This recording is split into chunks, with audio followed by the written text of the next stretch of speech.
Evening, ladies and gentlemen. Welcome back to CIBC Presents Entrepreneurship 101. Bad news is you're stuck with me as a lecturer tonight. And we're going to get down into some real nitty-gritty, the nuts and bolts of starting a business.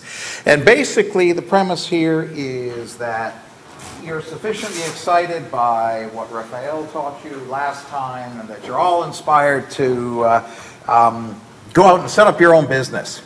So this is designed to say, okay, now what? What do you do in very detailed, practical terms? Okay, so that is today's lecture. Nuts and bolts.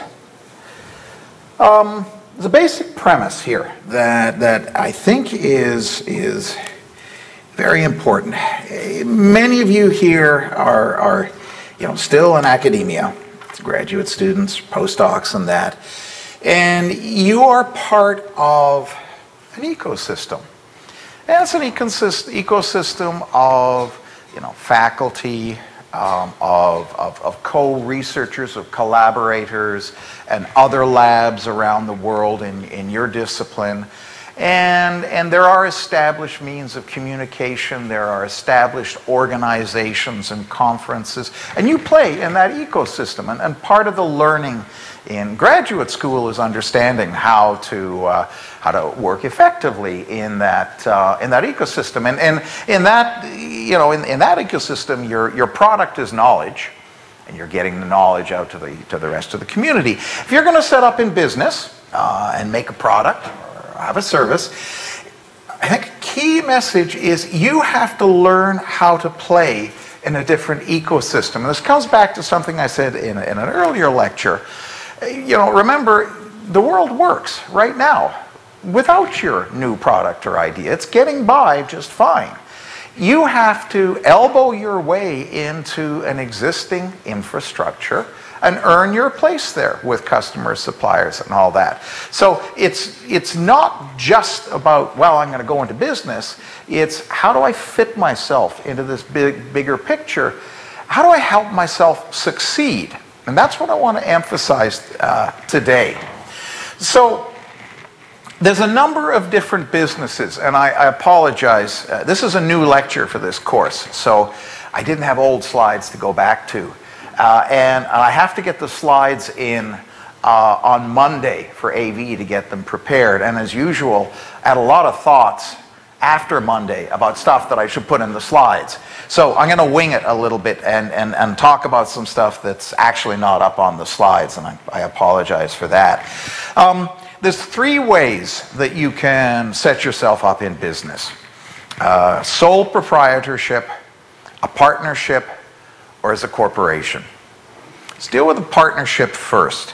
Partnership is just that, and we're all familiar with law firms or have partners, and accounting firms have partners. It's a particular legal structure, and it's not one that is used commonly by technological entrepreneurs, frankly. So I'm not going to really spend any time talking about that. The ones that are really particularly germane are a sole proprietorship or a corporation. Sole proprietorship is just that. It's you. Works well for a consulting company if it's just you consulting. You go out, you provide services, the checks, and this is always a key test. Who do they make the check out to? They make the check out to you. When you file taxes, instead of that line, T4 income, you won't have any T4 from an employer. You'll have down there that other income line, and there's a particular schedule to fill in. All your consulting income goes there, and there's lines for eligible expenses. You deduct the expenses from your income. That's your taxable income. So that's a sole proprietorship. It's really quite straightforward. It works well if it's just you.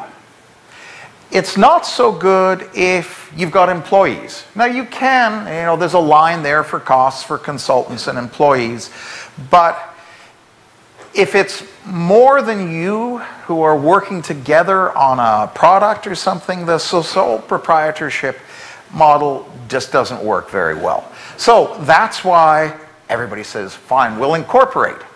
And, you know, incorporation is just the legal term for forming a company. Very simple.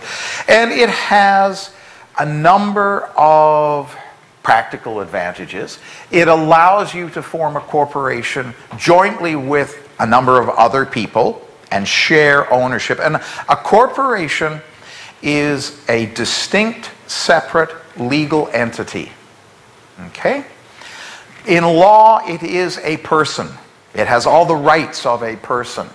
And we're going to have a lecture, I think it's March 15th or thereabout, specifically about the roles of directors of a corporation and shareholders and management and rights and responsibilities. So I don't want to go there now, but a corporation files corporate tax, and that can be much less than you would pay as a person, which is why I work for Mars as a consultant, but I do so as Red Gear Inc., because I get a lot of tax advantages by working as a corporation, okay? But the checks get paid to Red Gear, and my accountant tells me how much I can pay myself, which was precious little last year for reasons that he hasn't explained to me.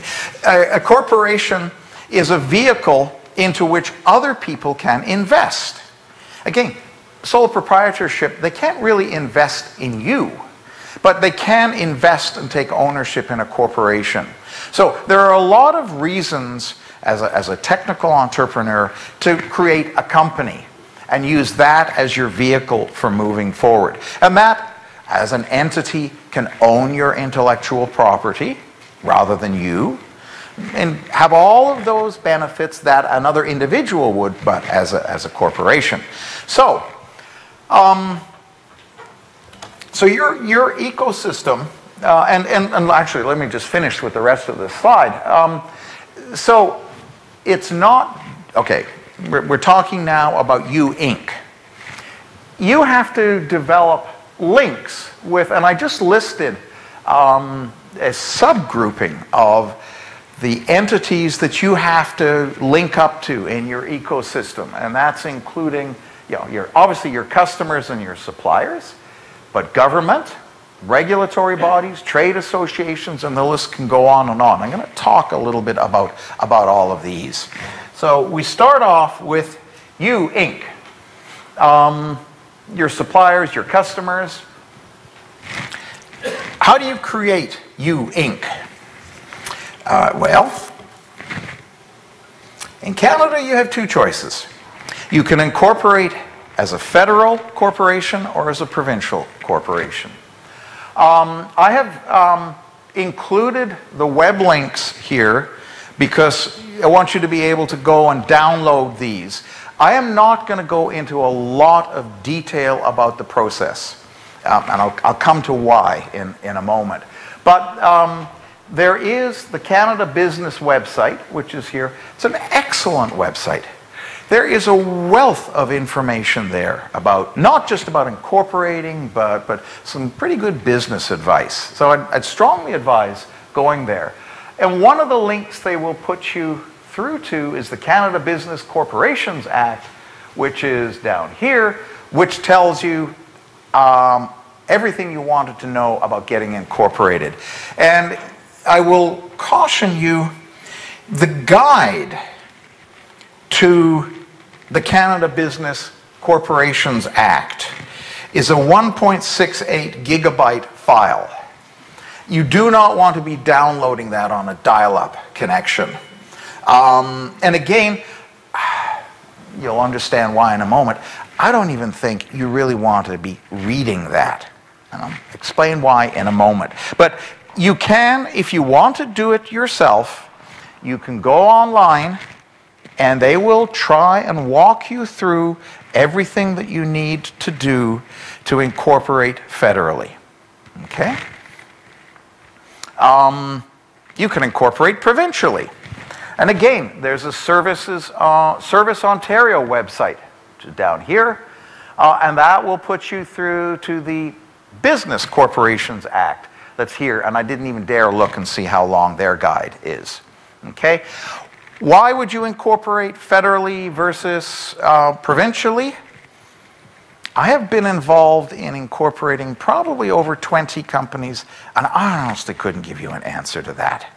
The federal site will tell you if you incorporate federally, then you're covered across the entire country. Okay. Both of them have requirements like 25% of the directors of your company must be Canadian. I checked that out because there used to be a difference between the two, but I can't see any great difference now. And the companies I've dealt with, kind of half have gone one way, half have gone the other. And I have, frankly, not seen it be a significant differentiator as to whether they've succeeded or not. So you can do either, and again, we'll come to how to answer that question in a moment. So you have to do one or the other, or there is a third option that you're not to do now, definitely not to do now, but you need to be aware that in the future you may want to create a Delaware corporation. Why Delaware? Well, it's mostly you want a U.S. corporation. U.S. investors will only invest, generally, in a U.S. corporation. The reason for that is very simple. They get a lot better tax treatment when that corporation gets sold and they make capital gains as a U.S. Corporation than if they invested in Canada. And it is significantly better. So when you have grown to the stage that you're down in California looking for a venture capital fund to put $10 million into you, they're going to insist that you set up a U.S. corporation. Now, this is a well-known problem. And Delaware has very forgiving laws, and so everybody creates a Delaware corporation. There are ways to deal with it. The classic way is the so-called butterfly structure, where you have a U.S. corporation and a Canadian corporation, and they cross over to one another so that an investor in either one of them, if you sell the company or make profit, either one benefits. Again, frankly, I don't know the details. The lawyers do. It probably will cost you $30,000 or $40,000 to set this up, because this will require a Canadian law firm and a U.S. law firm. It's reasonably complex, which is why I say you are not to try this at home. But be aware that if you do grow and get big, and you're taking U.S. investment, this is something that you'll have to go through. And that's all that's the only message there. Okay? Not germane to you when you're starting out. If your lawyer suggests that to you, look at them skeptically and say why, because that's going to cost an awful lot of money. So, okay, doesn't matter where you incorporate federally or provincially, you're going to meet the tax man, okay? Big time. You are going to have to register for federal corporate tax, for provincial corporate tax. You will have to pay GST. If you are selling goods, sort of retail, in Ontario, you will have to pay PST. Every one of those things needs to be registered for. You will need a number, because by that number you will be filing regular returns. Okay? All of that is leading me to say, and this is a quote, I love this, from the Canada Business website. The incorporation process can be very complex. You may wish to obtain legal and tax advice. Please do this through an accountant or a lawyer. And I phoned up my accountant and I said, Brian, if I sent somebody to you right now and said, you know, they want to start up, whole package, everything, incorporation, set up with all the tax and all that, what are you going to charge them? He said, somewhere between $800 and $1,500, depending on the price. A key lesson from this, applicable across what you're doing in your business: get professional help. This will be the smartest $1,000 you spend, okay? They have read that 1.68 gigabyte manual. It's their job to know all of that, just as you're experts in your discipline. What good does it do you to spend hours and hours learning the intricacies of the Canada Incorporation Act, you're better off spending that time with a customer or with a colleague developing your software or your product. So go to a professional, and I did this when I incorporated. I went to Brian and said, this is what I want to do. They will ask you all the right questions. When do you want your year end to be? I thought the year ended at the end of December, doesn't it? No. As a corporation, you can choose a corporate year end for any month. So I think mine is end of July. So they will ask you the relevant questions. You go away, you come back a week later, and there's a pile of paper that thick, and you just sit there signing. And they'll say, now you are signing, yeah, this is your number for your Canada Revenue Agency tax form. That's authorizing them to do this, and that's your number, and here's the form here, okay? You sign all that. You go through the intricacies. You must sign the first director form, which is somebody has to sign up that they'll be the first director of your corporation. I have no idea what that really means. You just sign it. It's a legal requirement because this is a legal process that you are going through. Take good advice. It's painless. Then you are incorporated. You have all of your numbers.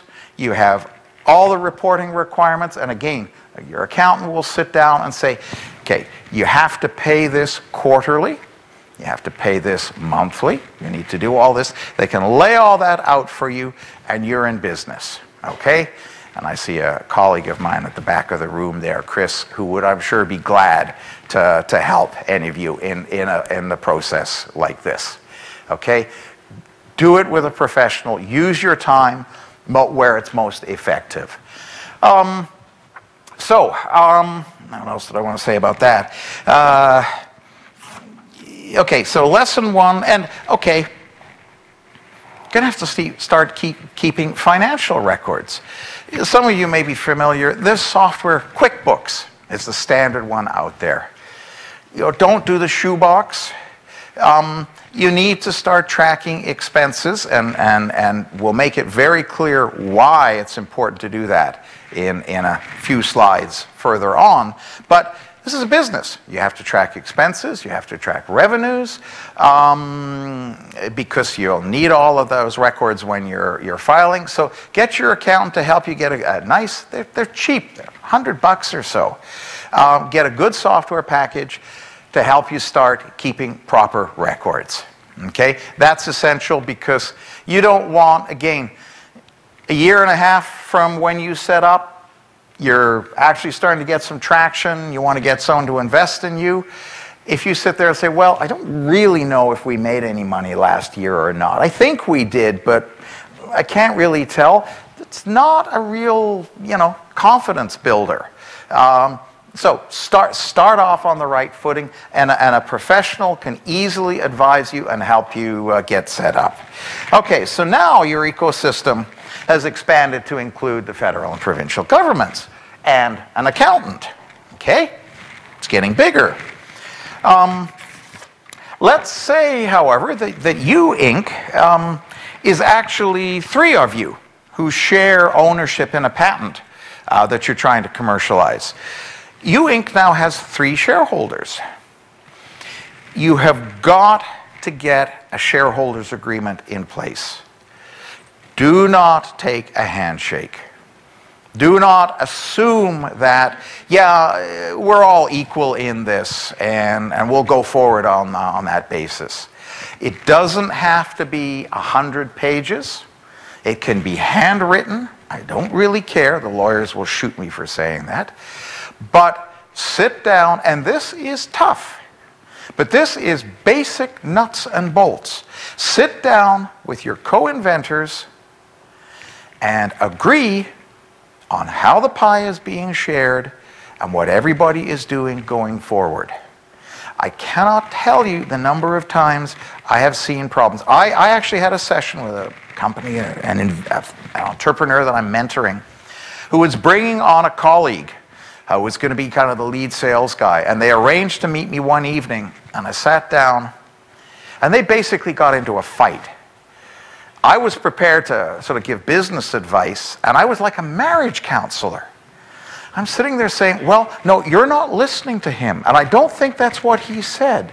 And I said, why am I doing this? And they were about to embark on a venture, and they had a fundamental disagreement as to who was in control, because the one guy was frankly a control freak, and the other guy, who actually was going to add a lot of value to the business, felt that he was being undervalued. And after about an hour and a half of that, it was basically fine. So fine. And they went away, and I got a phone call the next day. Basically, they were not going ahead as partners. Okay. You need to sit down. If a patent is, if you've got more than one patent owner in the US, each patent owner is entitled to practice that patent on their own and to license other people to do so. So you go away and you build a company around that patent, and you've got someone who's on that patent with you who's not involved, they can go out and license your major competitor. And that's absolutely within their right to do that. It's not true in other jurisdictions in the world, but it's important to get your arms around. Like I say, I'm not recommending that you necessarily get into long legal agreements, but get it clear and get it down on paper. And I think, what were some of the other things? Yeah, okay. How do you split the ownership? Today, when we start out, how do you split the ownership going on? Is everybody working for free but building up equity? Again, another thing, oh yeah, we'll all work for equity equally, right?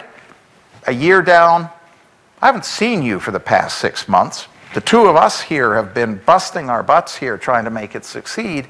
So I don't think it's a fair deal that it's a third, a third, a third anymore, because you haven't been helping us. Happens easily. Get a clear understanding of roles, who's doing what. Okay? And the other thing,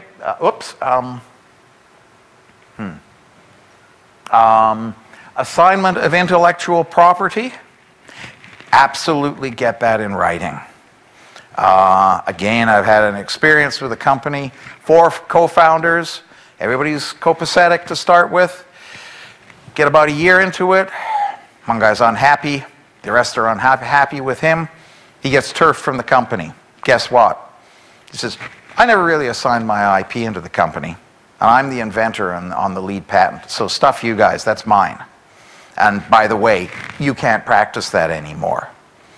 Okay? That took about 3 years in the courts. But what saved the company was they had a written assignment in black and white from this individual that he had assigned his intellectual property into that company. And, you know, despite that took a long time to work out, but ultimately the company prevailed and was able to go ahead. That's a basic nuts and bolts. Take care of that. You know, they're all your friends when you start, and basically there's no money on the table. People get silly when there's money on the table. All of a sudden, this sucker has got some real value. And people get stars in their eyes. And again, another example that I know of a couple of graduate students who were both named on a patent. One of them wanted to start a company. Before that, it was just a patent. Okay. Both had names on it, just like a publication, right? No big deal. At the moment, the one of them wanted to start a company, the other one said, well, you got to buy me out. Either include me in the company, which he really didn't want to do for various reasons. Okay, so fine, buy me out. That illustrates a point that I want to make. So, you know, get a lawyer involved. I'm not one to normally advise spending a lot of money on lawyers, but it's not a bad idea to just run something past a lawyer. And the Ogilvy Renault folks have people here who specifically will help you at relatively low cost, a certain amount of free advice to get these basic things in place. And don't go to your Uncle Fred, who's a real estate lawyer, please. They may be fine on selling a condo. And that's what, in the case of these two graduate students, one of them went to a lawyer who was not a professional in high tech, and they put some ridiculous numbers and said, you know, you got to buy me out for $100,000 cash today. That's ridiculous. You know, get a lawyer who understands the game, and these are all, none of these are insurmountable problems. And don't get me wrong. I'm not saying these are things that you can't overcome. It's just get people who know how the game is played to help you, and you can overcome them, and take care of as much as you can up front when you're building. Don't let things get too far downstream, because it starts to get real complicated then. Okay, so now your ecosystem includes a lawyer as well as an accountant. You're getting deeper in debt. Now, the next thing, are you going to have employees? Guess what? 10 days after the date that you first hire somebody, you have to be registered with the what is it? It used to be workers' comp, Workplace Safety and Insurance Board. Okay, doesn't matter if it's a family member that you hired. You got 10 days from the point of hiring somebody to register with them, and you will be paying. Small company, you'll just make an annual payment, but you will be paying a premium to them every year based on the salary that you're paying. That's a legal requirement. Okay, these are, and again, you know, these are not things you can say, oh gee, I didn't think of doing that. You've got somebody who you've employed who gets hurt, and it may just be in an accident driving to a customer's shop. You are responsible for them, and they will come down on you like a ton of bricks. So you've got to take care of this. It's not that hard to do. Many of these government agencies have actually gotten really good in the past 5 or 10 years in simplifying things. Where you get into challenges has happened to me. I didn't realize that this is back when I was still operating just as Tony Redpath, and there's a Redpath up in Sudbury who has a mining consulting practice. I think goes obviously by the same name. I had one employee at the time, my nanny, okay?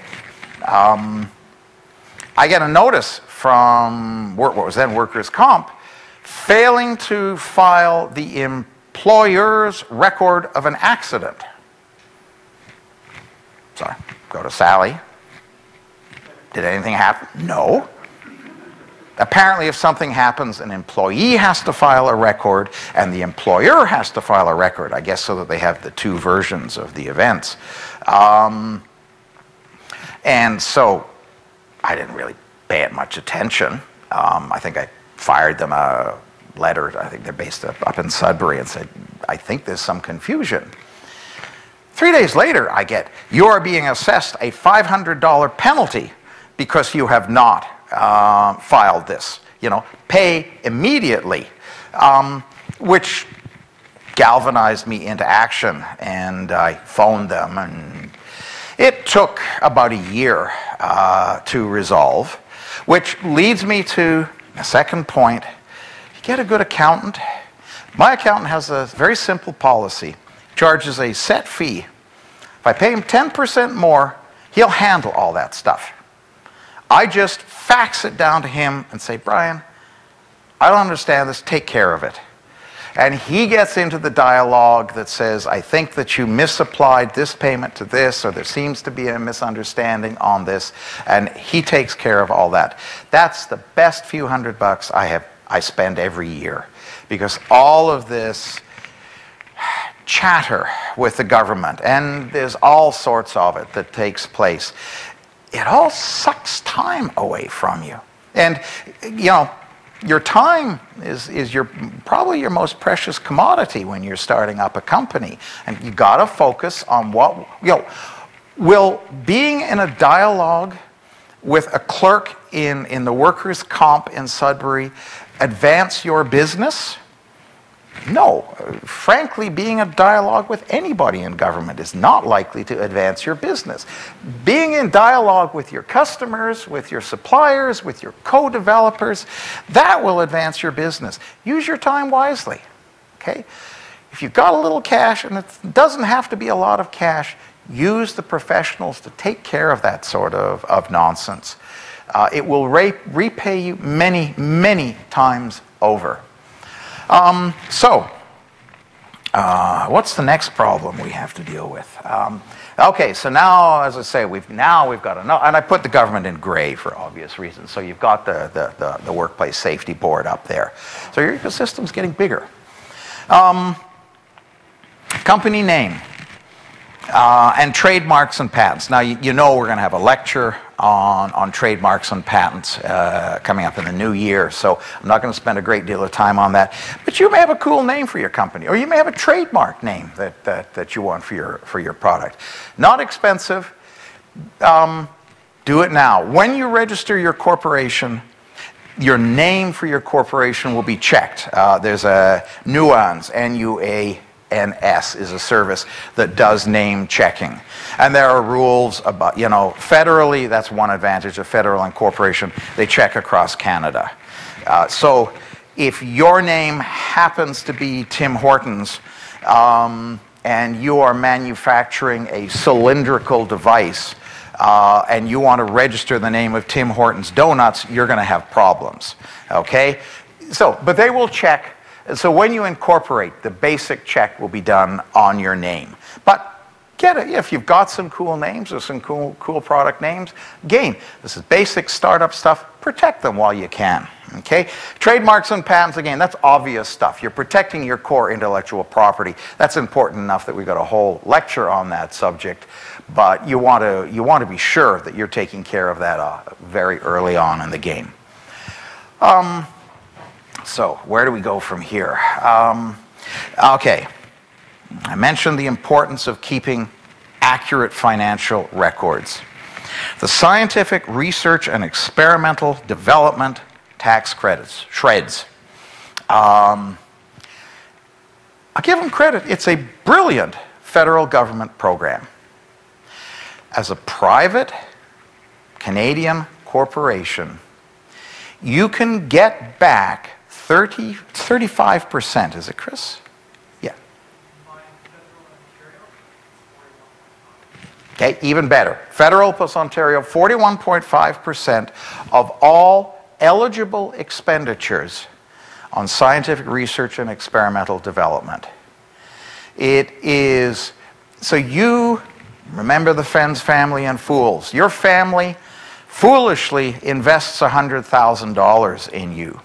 You can get back over another $40,000. It used to be you'd get a tax credit as when you made money, if you ever got to that stage, then you could apply those expenses to reduce those taxes, which was frankly useless because most small companies never survived to the stage that they actually made any money. The brilliance of this program is you spend that money, you get it back the next year. You get a check back from the government, between the federal and provincial governments, for 41%. That means your $100,000 is $141,000. And you get $1 million in, that's $400,000. That's a lot of salaries and a lot of development.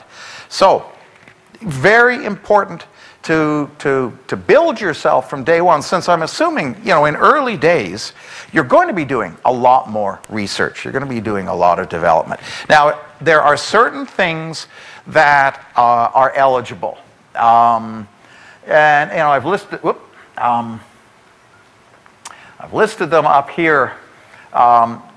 Okay, wages, materials, machinery, equipment, a certain amount of overhead, contracts to a university lab, but it must be for work that advances the understanding of scientific relations or technologies.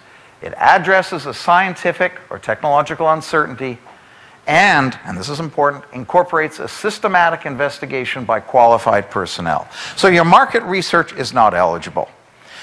But you're scientists and engineers. I mean, frankly, you know what's scientific research and experimental development. You will be audited, and there will be two audits. There will be a financial audit, and there will be a scientific audit. Now, the financial audit comes back to your QuickBooks.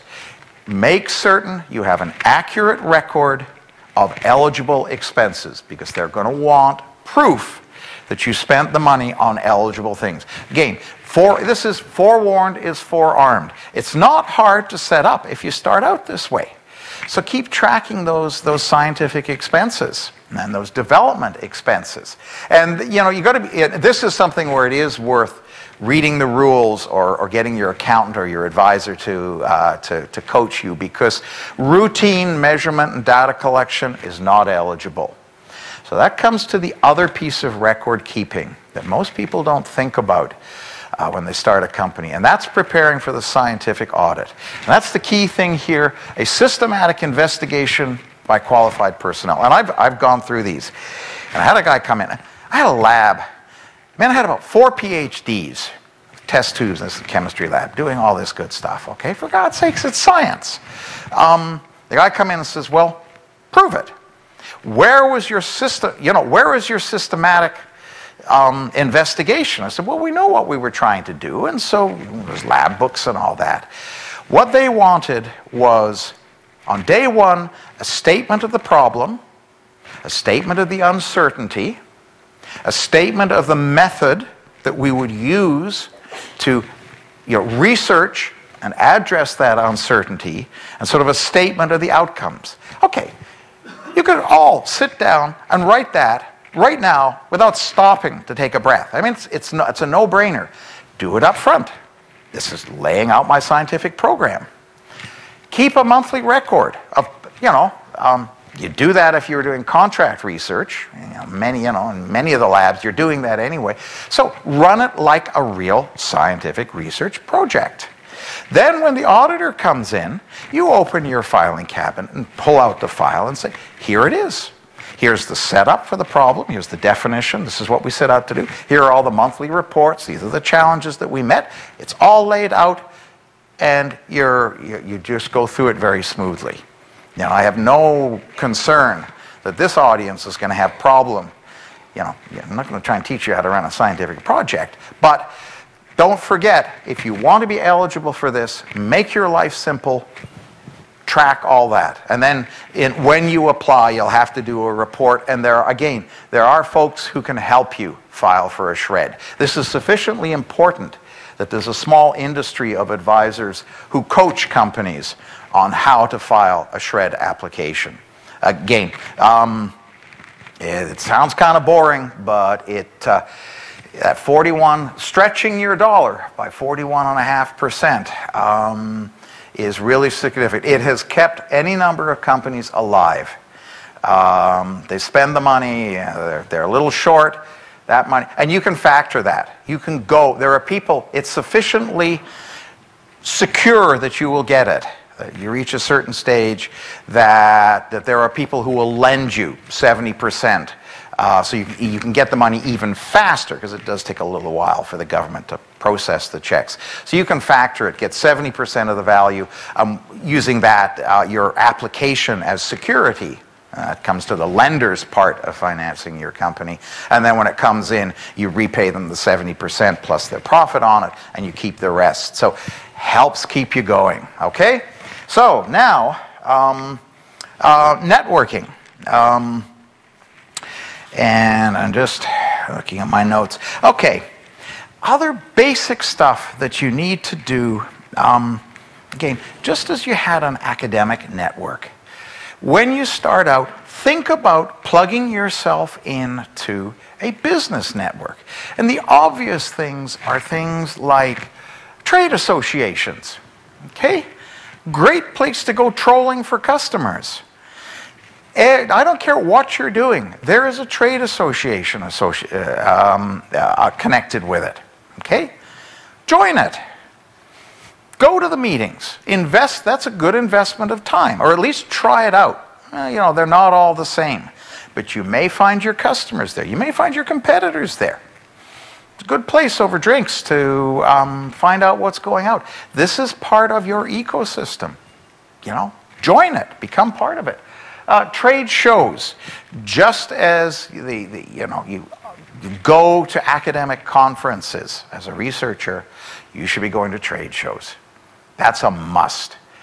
You should be, again, you're meeting your customers, you're meeting your suppliers, you're meeting your competition. Not only that, but you're waving the flag. You don't necessarily have to have a booth. It gets expensive.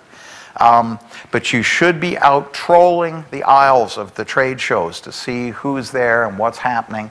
And again, there are ways to get maximum value out of a trade show, just as with a scientific conference. You get the program in advance, multiple sessions, you look and you circle, I want to be here, I want to be here, these are the ones that must see. Find out who's at the trade show, make yourself a list of who you want to see. If there's key customers there, phone them in advance and say, hey, I see you're going to be there, I'm going to be there. Can we set aside an hour to go and have a coffee? Set up meetings, work the show as a marketing tool. And Peter Evans will tell you more about things like that. But this is part, Startup Company 101. You need to plug yourself into these networks. And I put scientific conferences, I didn't put it in small enough print. That's intended to be smaller print. And don't forget to maintain your scientific links. But the trade shows take priority if you can only afford one. Regulatory bodies. For those of you for whom this is relevant, very powerful way of getting plugged in to a community.